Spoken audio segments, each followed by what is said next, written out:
Have you ever had that feeling, that gut-wrenching sensation that something is terribly, terribly wrong? A shiver down your spine that isn't from the cold? I'm about to tell you a story that will make you question every shadow, every quiet street, and every familiar face. This isn't just another spooky tale. This happened. It's a chilling encounter that changed my perception of safety forever. It all began on a completely ordinary Tuesday evening. I was walking home from the gym, my headphones on, lost in a podcast. The sun had set, and the streetlights were just beginning to flicker on, casting long, dancing shadows across the pavement. It was a route I'd taken hundreds of times, a path so familiar I could walk it with my eyes closed, or so I thought. As I turned onto my street, I noticed a figure standing at the far end, near the corner where my apartment building was. They were just leaning against the lampposts, motionless. In a city like mine, you'll see all sorts of people at all hours. So I didn't think much of it. I just kept walking, my pace steady. But as I got closer, a strange feeling started to creep in. The figure hadn't moved an inch. They were just standing there, completely still. Their posture was odd, rigid, almost unnatural. I took out one of my earbuds, the silence of the street suddenly feeling more imposing than my podcast. My heart started to beat a little faster. I told myself I was being paranoid. It was probably just someone waiting for a ride, or enjoying the evening air. But the closer I got, the more details I could make out, and none of them were reassuring. The person was tall and thin, dressed in dark, ill-fitting clothes. A hoodie was pulled up, obscuring their face entirely in the deep shadow of the lamppost. I decided to cross the street to give them a wide berth. It just felt like the smart thing to do. As I stepped off the curb, I glanced over my shoulder, and that's when my blood ran cold. The figure was no longer leaning against the lamppost. They had pushed off and were now standing in the middle of the sidewalk, facing me directly. My pace quickened. I didn't run. Not yet. I didn't want to provoke anything. I just walked faster, my eyes fixed on my apartment building, which now seemed miles away. The sound of my own footsteps echoed loudly in the quiet street. Then I heard it.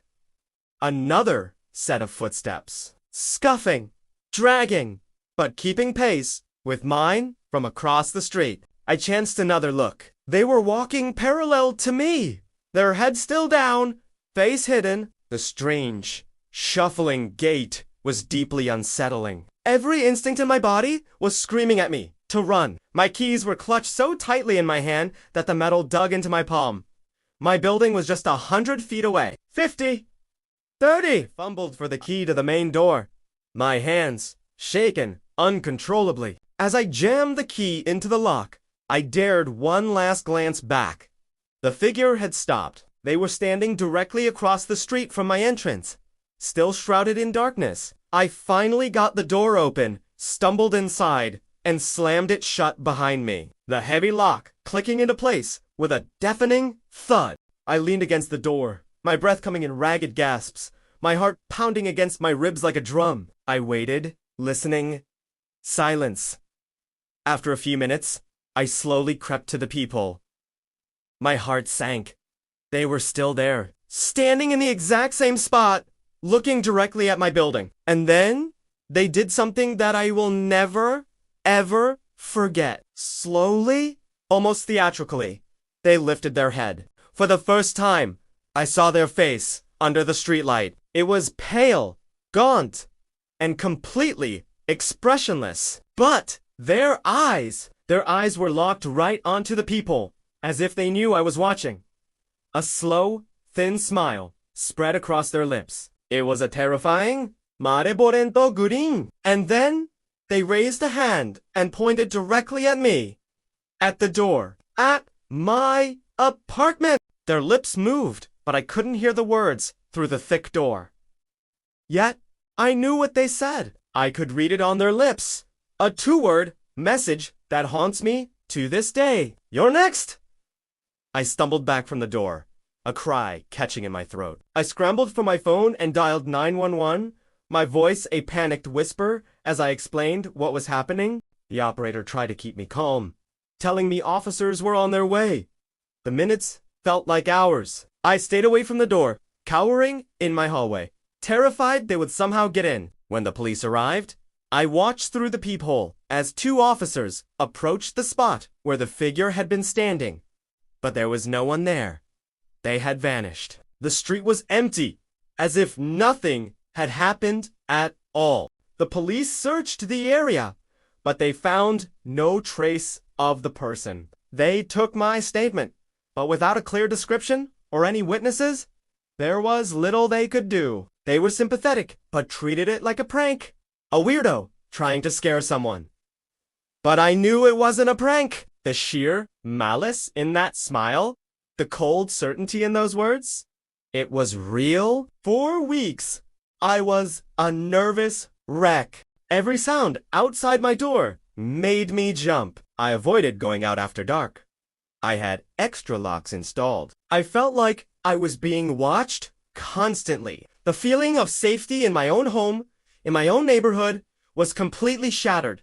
Who was that person? Why did they target me? Were they just trying to scare me? Or was it a genuine threat?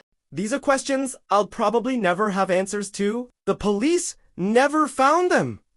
I never saw them again. But the memory is branded into my mind. That encounter taught me a valuable lesson. We are never as safe as we think we are. It's a chilling thought, but it's an important one. We have to be aware of our surroundings, trust our instincts, and never, ever dismiss that feeling in your gut that tells you something is wrong. Because sometimes it is. The world can be a scary place, and evil can wear the most ordinary of faces. The experience changed me. It made me more cautious, more vigilant. It's a story I share, not to scare you unnecessarily, but to remind you to stay alert. That chilling whisper on the wind, that figure in the shadows, it might be nothing. But what if it isn't? What if they look at you, smile that terrifying smile, and silently mouth the words, "You're next." Thank you for listening to my story. Stay safe out there, and don't forget to trust your gut. If you have a chilling story of your own, I'd be interested to hear it in the comments. Be sure to subscribe for more real-life encounters and mysterious stories. We'll see ya in the next one.